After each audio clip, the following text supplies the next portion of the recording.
हायो मानो क्लियर होफिनाखै नोंसोर दिनैहाय बेबायदि कन्टिनिउ दा खालामबाय दा था we are not going to tolerate anymore बेबायदि देखायबाय थानायाव जों बुंनो गोनां जादों अल बड' स्टुडेन्ट इउनियना दिनैहाय सोरबा Ex-NDFB खौ सोरखौबा बुनोसो जोनोम जादों नामा गिबियावनो आंनि अननाय आरो सिबिनायखौ नोंथांमोना आरो फिन खनसे बरायहरफिननाय जाबाय थ' लोगोसे आंजों दङ H.Antao आं दिनै जोंनि Ex-NDFB आफादनिनो सानसे समाव मैखोम दैदेनगिरिमोन बिनि बारैसो जों एसे दान्दिसे सावरायनो नागिरदों थ' गिबियावनो आं Antao हाज'वारि बिथांखौ आंनि चेनेलाव बरायनानै लानाय जाबाय थ' दाखालि साननै सानथामनि सिगां NDFB RD फेक्सननि पाब्लिसिटि सानसे समाव गोख्रों दैदेनगिरिमोन बिथांखौ दिनैहाय आबसुआ मा हिसाबाव बुनो मोनखो नोंथाङा बिनि सायाव एसे खेंफोरथिखौ होनानै होदो आबसुआ बुनायनि सिगां बियो मानो बुजाखो आबसुआ मा हिसाबै बुखो बेखौथ' जों बयबो Ex-NDFBआ नायबिजिरबाय थादों बेनि सायाव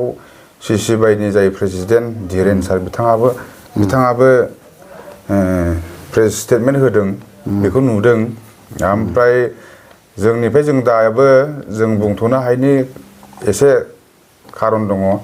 आबसुआ दिनैहाय सासे Ex-NDFB खौ दिनै बुनाय माने बिनि रिजनखौ क्लियार होनांगोन नाम्बार 1 आव जोंनो आबसु बुदोंबा दिनैहाय प्रमानबो दङ होननानै बुंदों बेखायनो आबसुआ डिक्लेयार खालामनांगौ थाबैनो मा रिजनाव मा जाहोनाव बुदों खारन Ex-NDFB सासे बिथांखौ दिनैहाय एटेक खालामनाय माने एन्टायार जोंनि Ex-NDFB जिहेतु आंबो सासे Ex-NDFB आंनावबो नांदों बेखौ बुनाय माने बेखायनो जेसेबां हायो थाबैनो बिनि क्लियारिफिकेशनखौ आबसु हिसाबै जायफ्रानाखि इनभल्भ दंमोन नोंथांमोना होफिननांगोन नङाब्ला जोंबो ओरैनो थानाय नङा एटेकखौथ' जोंबो खालामफिननो हायो बिनि सायाव बेखौ खालामदोंबा जोंबो खालामफिननो हायो जोंथ' बेबायदि हिसाबै जोङो दिनैहाय माबा मोनसे जों मावफिनगोन जों बेबायदि आदारवाइसआव जों सानाखै दिनैहाय गोजोन गोरोबथा जाखांनानै फैनायनि उनावबो दिनै NDFBनि केडार बा सोद्रोमाफोरा दिनै बुंनो थाङोबा निसिमायावहाय सहाय होननाय सासे दं RD फेक्सननि दिनै बियो दिनै जेलाव हाबनानै दङ बिनि सायाव नोंथाङा मा खेंफोरथि होनो नागिरदों बेयो आंनावबो फन खालामनायमोन जेब्लानाखि वारेन्ट लेटार इस्यु जादों बियो आंनावबो फन खालामनाय जे आंनावथ' पुलिसफ्रा फैनानै डिस्टार्ब खालामगासिनो दङ सार मा खालामनो होमब्ला आं बुंहरदों जाय बेक्तिफ्रा जोंना इउनाइटेडलि खामानिफोरखौ दायो ADGP जोंहाय रायलायबाय थादों जिहेतु दाख्लैहाय जोंना इउनाइटेड फराम अफ Ex-NDFBआ बेफोरनि सोमोन्दैनो थांनानै रायलायहैनो गोनांमोन आंनाव फन खालामनायाव बिथांखौ बुंदों आङो जे नोङो आंनावहाय खबर लायालासेनो रिमिलांनाव खनसे टाच खालामहर खारन बेफोरनि सोमोन्दैनो गाबोन गुवाहाटीयाव थांनो हागौ ADGP लिंहरदों दा बे केस विथड्रलनि बा नोंनि दा जे वारेन्ट जे थांबाय थादों ओमफ्राय आंखौहाय SP खौ एसे टाच खालामदो होननानै बुंदोंमोन दा SPयाथ' एस पार माबा नोंनि कर्टनि नियमाथ' आलदा जायो पुलिसनि नोंनि माबाया इस्युआ आलदा आरो कर्टनि माबाया आलदा कर्टआ बेखौ हरदोंबा पुलिसाबो खालामनो हाया कर्टआ कर्टनि देरसिन जानो हाया दा बेयावहाय बेसेबां प्रसेसआव मा मावबाय थादों मावबाय थायाखै बेखौ आङो दा बुंजोबनो हानाय नङा खारन दाख्लै रिसेन्टलि गुवाहाटीयाव थांनानै ADGP जों बेफोरनि सोमोन्दैनो रायलायहैनायाव आं गैया आं थांनो गोनांमोन ओमफ्राय हठात जानायखाय माने थांग्रोबाय आरो जायफ्रानाखि जोंहा माने बे प्रसेसनि सोमोन्दै जायफ्रानाखि बिबान मोनदों रायलायहैबाय थादों ADGP जों बिथांमोनासो दा बुंनो हासिगोन केसनि बारै गोबां दैदेनगिरि माने दा जिहेतु सरकाराव थानाय रन्जित बसुमतारी बिथाङा बुङो सोरखौबा जे जों Ex-NDFBनि सोद्रोमाफोरा सोंहरो बिनावहाय केडारफ्रा उन्दै गथ'फ्रा आरोखि जुनियरफ्रा बिथांमोनाव सोंहरो जे जोंनियाव वारेन्ट फैदों जे मा खालामनांगौ बिदि होननायाव सोंहरनायाव फेरेंगाया बुंहरो मा जे नोंथांमोना हाजिरखौ जानो नाङा नोंथाङा बिनि सायाव मा होननानै बुङो आरोबाव हाजिर जानाङाबालाय दिनै मानो थांफिननो गोनां जाखो आंनाबो दङ दहायसो फैदों आंनाबो वारेन्टआ आंनाबो दङ खिन्थु आंहा आं दाख्लै थांनानै एसपि जों रायलायदों आरो बुंनाय आरो दायोथ' नोंहा केसा मेघालयावसो दङ बर्तमान डिजिपिआ सिगांनि आइजिपि जोंना एलआर बिष्णय बियो रिटायार जासिगोन थाबैनो नोङो मेघालयनि केसखौ नोङो एसेबाबो माबा मोनसे खालामना ला होननानै एसपि आंखौ बुंनाय ओमफ्राय जिहेथु दायो रिकल लेटारखौ बिबाय थादों आंनियाबो माने कर्टनिफ्राय नोङो मोनसे रिकल लेटारखौ लानानै फै होमबानो जों माबा खालामनाय नङा उसुबिदा जानाय नङा खारन आउटपस्ट हिसाबै नैबे खैलामैला आउटपस्टआवसो नोंनि माबायावसो एड्रेसआवसो फैयो कर्टनि बिथोन बायदिथ' जोङो उफाय गैया हाजार सोरबाया बादा होदोंबाबो बेखौहाय जों मावनो गोनां जायो ओमफ्राय आं बुंबाय 22 जानुवारिनि गेजेराव आंना एडभकेटआ बेखौ कर्टआवहाय रायलायनानै हजोंनिफ्राय लेटारखौ हरगोन होननानै बुंदों होननानै बुंहरदों दहायसो फैदोंमोन आंनावबो ओमफ्राय मोनसे खोथा जाहैबाय ADGP additional director general of police जोंना बैयो बिथाङा दाख्लैहाय जेब्ला जों लोगो मोनदों स्पस्ट' खोथा बुंदोंमोन सोरबा एक्स-NDFBनि न'आव जुदि जोंनि पुलिसनिफ्राय वारेन्ट लेटार इसुसफोर थाङोबा होमबा आंनावल' फन खालामहरना बुंदोंमोन बेखिनि खोथाखौबो बे सहायसुला दाख्लै हमजानाया बेखौबो आं एसे नलेज हरदोंमोन रिमेनलांजों एसे टाच खालामहरदो ओमफ्राय बे मेसेजखौबो खोन्थाहरनानै ओमफ्राय बेनि उनावहाय थेवबो खननै खनथाम आंनाव फन हरनाय बियो हरनायनि उनाव आं बुंबाय दा आंथ' बे केसखौहाय आं सल्भ खालामनो हाया आं एसपिजों रायलायोबालाय मा जानो कर्टआ जुदि नटिस हरदोंबा दा बेखौहाय फेलार जानायाथ' बे जोंनि नङाना दिनैहाय बुंनो थाङोब्ला बे गासिनबो बुस्थुआ जाबाय बेखौहाय कर्टजोंहाय जि कर्टफ्रावहाय जोंनि सेंग्राफोरनि माबा केसफ्रा फैबाय थायो माबाय थायो बै कर्टजोंहाय जोंनि डिपार्टमेन्टआ बा सरकाराव थानाय जायफोर बिबान मोननायफोर दङ बिथांमोना टाच खालामनांगौ खालामा बेखायनो बिदि जादों आरो बेल' नङा दाख्लै सिगांबोथ' जादों थ' आरोबाव जोबथारनायाव आं मोनसे खोथाल' सोंनो लुबैदों थ'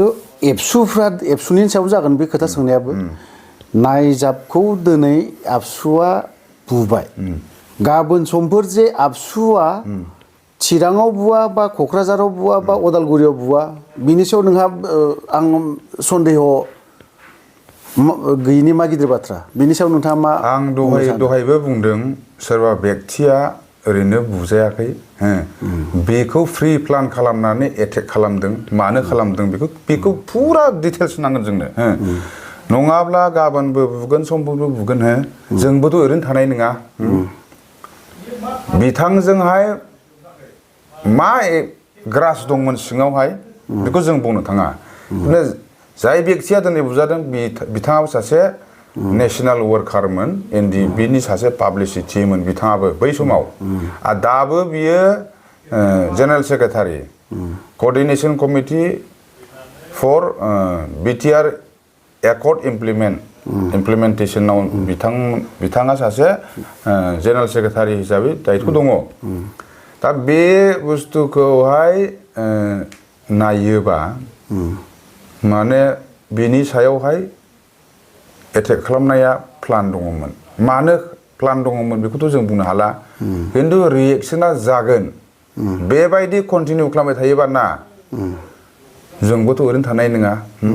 जों बावहाय साननो हायो जे बे सोरबाया कअर्डिनेशन कमिटिजों थाबाय सोरबा इउनाइटेड फरामजों थाबाय बेजों खोथा गैयालाफानो दिनैहाय बिथांमोना जे डाइरेक्टनो NDFB सासे एज ए NDFB हिसाबै Ex-NDFB हिसाबै सासे दैदेनगिरिखौ एटेक खालामनाय एटेम्प्ट टु मार्डार होनना बुंजागोन बेखौ आं दहाय जिहेतु सावरायहरदोंमोन बिथांजों सावरायनायाव बिथाङा गोबां खोथा बुंदों बिथांनि मथे दा बिथांना माने आबसुफोरा थांनानै बनसु दानो फैदों मा दानो फैदों बेफोरबायदि खोथाखौ बुंदों बिथांमोना बे एलिगेसनखौ बिसोरो लाबोनानै जेबो लाब गैया नोंनाव जेबो प्रमाणानो गैया प्रुफानो गैया बिथाङा दानो थांदों थाङाखैखौ नोंथांमोना बोरै मिन्थिखो ओमफ्राय दायनो थांदोंमोनबाबोथ' दायाखैनो होमबालाय बोरैथो नोंलाय एटेक खालामनो हागोरखो बिथाङा बै समाव NDFBआ जिहेतु हादानाव हादानाव गामि बर' रायजो राजाफोरखौ एसेब्लाबो हादानखौ खुलिहोना दोननाय एनडिएफबिनि आखाइ दङ बावहाय एनडिएफबिफ्रा दोनहोजोबदोंमोन बावहाय बिथाङा रायजो राजाजों जायफ्रा मुंख्लं जानाय न'खर बेफोराव हाबहैदोंमोन गिदिंहैदोंमन बावहायनो आबसुनि मानसिफ्रा बेखौ बनस दानो फैदों बा माबा मोनसे दानो फैदों होननानैसो बेखौ एटेक खालामनाय जोंहा जोंनि हालामाव जेरावबो राइट्स दङ जोङो पाब्लिकजोंबो जों सोमोन्दो थायो आरो पाब्लिकनि रायजोनि थाखायनो जोङो मावदोंमोन जोंहा अधिकार दङ सोरखौबा जों थांना बुंहैनोबो हायो बे बनसुनि खोथा फैनाङा आबौ बनसुनि मेम्बारफ्रासो बनसुखौ जुदि दाहैनो थांदोंब्ला बनसुनि मानसि थानांगौमोन बेयाव बेथ' हारसिंसोमोन आलासिसो जानो फैदोंमोन माब्रै बियो